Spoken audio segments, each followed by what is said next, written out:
Hello दोस्तों, स्वागत है एक्सेल के इस नए वीडियो में। आज का जो वीडियो है वो पेशेंट बिल पे है। जी हाँ, patient bill pay.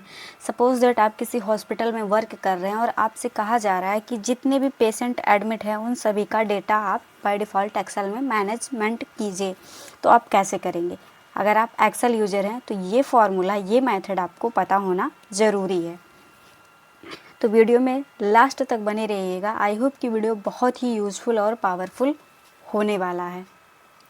Suppose that आप किसी हॉस्पिटल में वर्क कर रहे हैं और आपसे कहा जा रहा है कि जितने भी पेशेंट एडमिट हो रहे हैं और जितने भी पेशेंट डिस्चार्ज हो रहे हैं उन सभी का डेटा मैनेज कीजिए। तो आप उसे कैसे करेंगे? यहाँ पे उसी मेथड पे यहाँ पे जो है डिस्कस होने वाला है।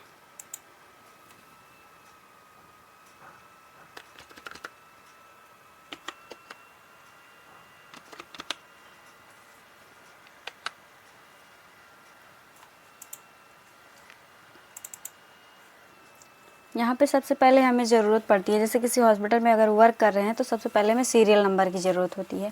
अब सीरियल नंबर क्यों ज़रूरत होती है? इससे ये पता चलता है कि हमारे हॉस्पिटल में कितने पेशेंट एडमिट हैं या कितने पेशेंट जा चुके हैं। उसके बाद में पेशेंट आईडी इसलिए ज़रूरत होती है क्योंकि जैसे हॉस्पिटल में हो सकता है एक एक नाम का दो दो व्यक्ति या तीन तीन व्यक्ति हो सकते हैं, इसलिए पेशेंट आईडी अनिवार्य होती है। अगर आप वो नहीं लिखना चाहते हो तो फादर्स नेम लिख सकते हैं। नेक्स्ट टॉपिक आती है हमें पेशेंट नेम की ज़रूरत होती है। दूसरा, अगर आप किसी हॉस्पिटल में वर्क कर रहे हो या हॉस्पिटल में मेडिसिन से लेने जा रहे हो तो एज की ज़रूरत ज़रूर पड़ती है, आपसे एज ज़रूर पूछा जाएगा। दूसरा, आप किस डेट में गए हो ये भी डेट डाला जाता है। तो यहाँ पे जो डेट डाला गया है वो एडमिट डेट है। और वैसे हम एक बात बता दें कि ये मेथड जो है, ये फॉर्मूला जो है एडमिट होने वाले पेशेंट की है, जो पेशेंट हॉस्पिटल में एडमिट हैं। तो यहाँ पे दूसरी ज़रूरत पड़ती है हमें एडमिट डेट, यानी कि किस डेट में पेशेंट हॉस्पिटल में एडमिट हुआ है। वार्ड नंबर, यहाँ में वार्ड नंबर क्या होता है? जैसे क्या होता है कि हॉस्पिटल की जो कंडीशंस होती है उसी बेसिस पे उसे एडमिट किया जाता है, यानी कि उसी बेसिस पे उसे रूम में रखा जाता है। जैसे आईसीयू होता है, नॉर्मल होता है, प्राइवेट होता है, इस हिसाब से वार्ड होता है। उसके बाद में यहाँ दिया है डिस्चार्ज डेट। अब मान के चलो जैसे अब आज के डेट में एडमिट हो रहा है, 2 दिन 3 दिन बाद जब वो डिस्चार्ज होगा तब का डेट भी हमें ज़रूरत पड़ेगी। उसके बाद हमें ज़रूरत है टोटल डे।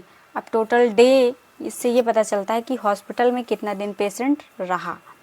अब मान के चलो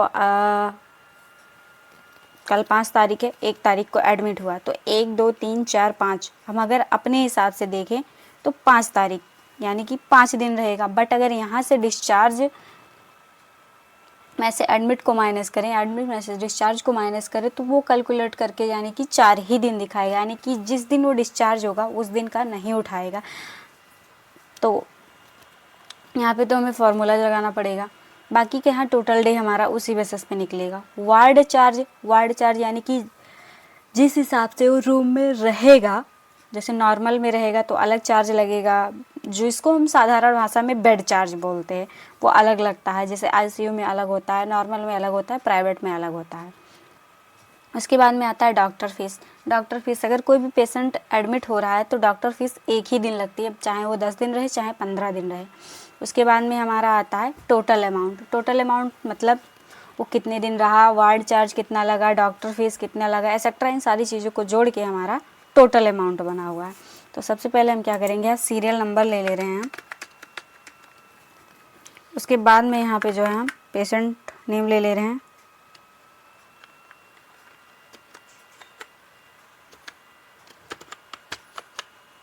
उसके बाद में पेशेंट आईडी हम यहाँ ले रहे हैं।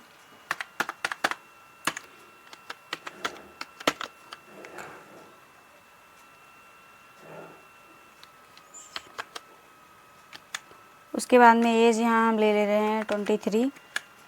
एडमिट डेट, मान के चलो यहाँ पे हम जो है डेट डालने वाले हैं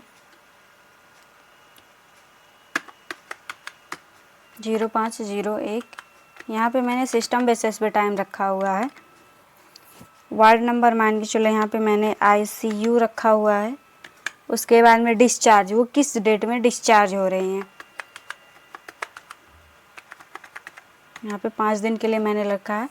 अब हमें निकालना है टोटल डे। नॉर्मल तरीके से मैंने कहा कि इक्वल लगा के अगर हम यहाँ डिस्चार्ज उठाएं और माइनस कर दें एडमिट को, तो यहाँ हमारा कितना दिन आएगा, 4 दिन आएगा। मतलब जिस दिन हम डिस्चार्ज होंगे वो नहीं उठाएगा, बल्कि हॉस्पिटल वाले आप पाँचों का पाँचों दिन उठा लेते हैं। आप जिस दिन एडमिट होंगे वो भी, और जिस दिन आप डिस्चार्ज होंगे उस दिन भी आपका ऐड कर लेते हैं।